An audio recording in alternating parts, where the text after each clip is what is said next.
Hello students, in this YouTube channel we are going to study about grade 10 chemistry chapters, that is both in English and Kannada. ಈ ವಿಡಿಯೋನಲ್ಲಿ ನಾನು ಕನ್ನಡ ಮತ್ತು English ಎರಡರಲ್ಲೂ explain ಮಾಡೋಕ್ಕೆ try ಮಾಡ್ತಿದ್ದೀನಿ. In case ಬರೀ ಇಂಗ್ಲೀಷಲ್ಲೇ explanation ಬೇಕು ಅಥವಾ ಬರೀ ಕನ್ನಡದಲ್ಲೇ ಎಕ್ಸ್ಪ್ಲನೇಷನ್ ಬೇಕು ಅಂದರೆ ಕಾಮೆಂಟ್ ಮಾಡಿ, ಅದರಂಗೆ ವಿಡಿಯೋ ಮಾಡೋಕ್ಕೆ I will definitely try for that. ಆಯಿತಾ?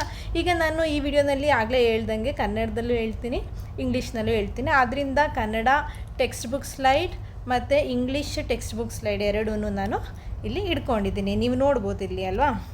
ಈಗ ಚಾಪ್ಟರ್ 1 ಅದು ಕೆಮಿಕಲ್ ರಿಯಾಕ್ಷನ್ಸ್ ಆ್ಯಂಡ್ ಈಕ್ವೇಷನ್ಸ್, ಅದನ್ನು ನಾವು ಕನ್ನಡದಲ್ಲಿ ರಾಸಾಯನಿಕ ಕ್ರಿಯೆಗಳು ಮತ್ತು ಸಮೀಕರಣಗಳು ಅಂತ ಕರಿತೀವಿ. ಈಗಾಗಲೇ ನಿಮ್ಗೆ ಗೊತ್ತಿದೆ, ನಾವು you already know what is a chemical reaction. Before going to what is a chemical reaction, ಏನದು ರಾಸಾಯನಿಕ ಕ್ರಿಯೆಗಳು ಅಂತ ನೋಡೋಕ್ಕೂ ಮುಂಚೆ ನಾವೀಗಾಗಲೇ ಗ್ರೇಡ್ 9ಅಲ್ಲಿ we have already learnt in grade 9 about 2 types of changes, physical change and chemical change. ಅದರ differences you already know. ಅದರಿಂದ please recall the differences between physical change and chemical change. 2-3 ಪಾಯಿಂಟ್ಸ್ನ ನಾನು ಈ ವಿಡಿಯೋನಲ್ಲಿ ಈಗ ಹೇಳ್ತೀನಿ, differences between physical change and chemical change, so that it will be a bridge for the chemical reaction to learn what is chemical reaction. You already know that physical change, it is just a temporary change ಅಲ್ವಾ. ಆದರೆ chemical change ಅದು most of the chemical changes are permanent change. ಆಮೇಲೆ physical ಚೇಂಜಸ್ನಲ್ಲಿ ನಮಗೆ original substance we will get back the original substance, but in chemical change we will not get back the original substance in most of the cases. ನಾನಿಲ್ಲಿ most ಅಂತ use ಮಾಡಲಿಲ್ದಿದ್ರು, ಇದು most of the cases ಅಂತಲೇ ತಿಳ್ಕೊಳ್ಳಿ. So chemical change ಅಂದರೆ, ಇನ್ನು chemical change there will be a chemical reaction.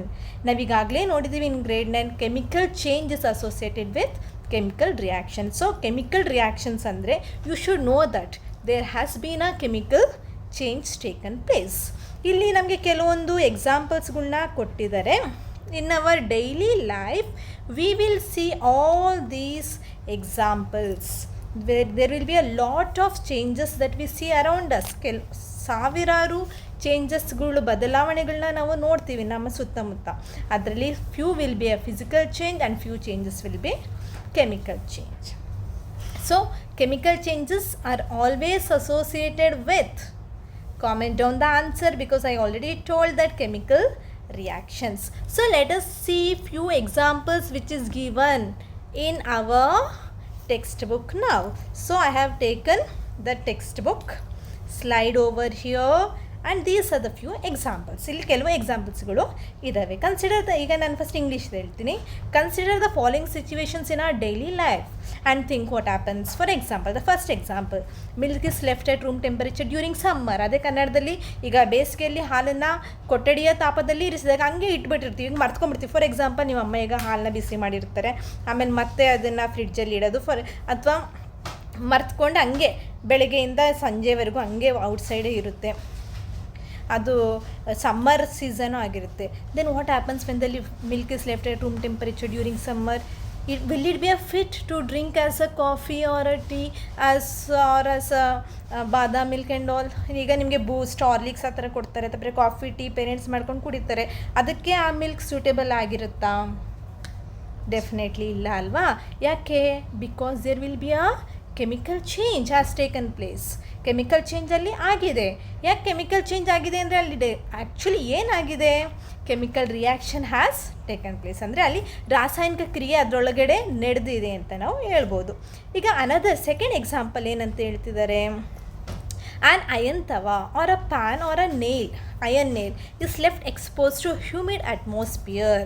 ಅಂದರೆ ಕಬ್ಬಿಣದ ಕಾವಲಿ, ಬಾಣಲೆ ಅಥವಾ ಈಗ ಮೊಳೆ ಇರುತ್ತಲ್ಲ, ಅದನ್ನೆಲ್ಲ ಈ ತೇವಾಂಶ ವಾತಾವರಣದಲ್ಲಿ ತೆರೆದಿಟ್ಟಿದಾಗ ಏನಾಗುತ್ತೆ? ಫಾರ್ ಎಕ್ಸಾಂಪಲ್, ಹಳೆ ಮನೆ ಅಂದ್ಕೊಳ್ಳಿ, ಓಲ್ಡ್ ಹೋಮ್, ಅದರಲ್ಲಿ ಗೇಟ್ಸ್ ಎಲ್ಲ ಇರುತ್ತಲ್ಲ, ಆ ಗೇಟ್ಸ್ ಕಬ್ಬಿಣದಾಗಿರುತ್ತೆ ಅಂತ ತಿಳ್ಕೊಳ್ಳಿ, ಅಯನ್ ಗೇಟ್ಸ್ ಎಲ್ಲ ಇರುತ್ತೆ. ಆವಾಗ ಅದರಲ್ಲಿ ನಾವು ನೋಡ್ಬೋದು, if it is not painted ಅಥವಾ ಪೇಂಟ್ ಹೊರಗಡೆ ಬಂದಿದೆ ಎಂದಾಗ ನಾವು ನೋಡ್ಬೋದಲ್ವಾ, ಅಲ್ಲಿ ತುಕ್ಕಿಡ್ದಿರೋದು ಅಲ್ವಾ.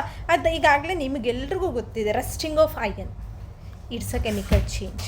There has been a chemical reaction. ನಿಮ್ಗೆ ಯಾರಿಗಾದರೂ ಅಲ್ಲಿ ಕೆಮಿಕಲ್ ರಿಯಾಕ್ಷನ್ ಯಾವುದು, ಅದಕ್ಕೇನು ಈಕ್ವೇಷನ್ ಅಂತ ಗೊತ್ತಿದ್ರೆ ಈಗ ಕಾಮೆಂಟಲ್ಲಿ ಆ ಈಕ್ವೇಷನ್ನ, ರಸ್ಟಿಂಗ್ ಆಫ್ ಅಯನ್ದು ಈಕ್ವೇಷನ್ನ ಕಾಮೆಂಟ್ ಮಾಡಿರಿ. Another example, grapes get fermented. ಮತ್ತು ಈ ವಿಡಿಯೋನಲ್ಲಿ ನಾವು ಕೆಲವೊಂದು ಎಕ್ಸಾಂಪಲ್ಸ್ನ ಮಾತ್ರ ಕವರ್ ಮಾಡ್ತೀವಿ.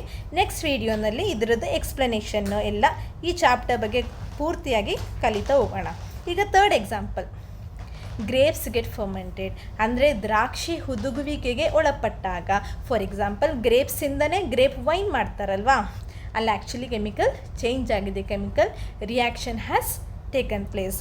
ಮತ್ತೊಂದು ಎಕ್ಸಾಂಪಲು, ಫುಡ್ ಇಸ್ ಕುಕ್ಡ್, ಇದು ಕೂಡ ಒಂದು chemical change, there has been a chemical reaction. For example, morning dosa idli ಎಲ್ಲ ತಿಂತೀವಲ್ವಾ, ಈಗ ಅಕ್ಕಿ ಅದನ್ನೆಲ್ಲ ನೆನೆಸಿಟ್ಟು ಅದರಿಂದ they will make a batter, but it will be having it has taken place, a fermentation process has been taken place over there, which is a chemical change, and a chemical reaction has taken place over there.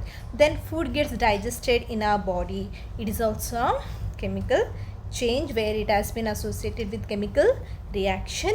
We respire, ನಾವು ಉಸಿರಾಡೋದು ಕೂಡ ಒಂದು chemical ರಿಯಾಕ್ಷನ್ಗೆ ಒಳಪಟ್ಟಿದೆ, ಅದು ಕೂಡ chemical ರಿಯಾಕ್ಷನ್ಗೆ ಒಂದು example. That is also an example for chemical reaction. So in all the above situations the nature and the identity of the initial substance has been changed ಅಲ್ವಾ. ಅದು ಫಸ್ಟ್ ಏನಿತ್ತು ಹಾಲಿದ್ದಿದ್ದು ಹಾಲಾಗೆ ಇಲ್ಲ, ನಾವು we cannot drink it as a coffee or a milk or even as a tea. It has been changed, the initial substance has been changed. So in all the above situation we can observe that the nature and as well as the initial substance identity has been changed. So these are some of the examples for chemical reactions, that is chemical change which is associated with the chemical reaction. ಇದರ ಮುಂದಿನ chapter ಇದೇ ಚಾಪ್ಟರ್ನಲ್ಲಿ ಮುಂದಿನ topics ಏನಿದೆ ಅನ್ನೋದನ್ನು ಮತ್ತು ಮುಂದಿನ ಚಾಪ್ಟರ್ಸ್ಗಳನ್ನ ಮುಂದಿನ ತರಗತಿಯಲ್ಲಿ ನಾವು ಕಲಿತಾ ಹೋಗೋಣ. Thanks for watching. If you have any doubt comment down. Okay, I will try to answer your doubts. Thank you.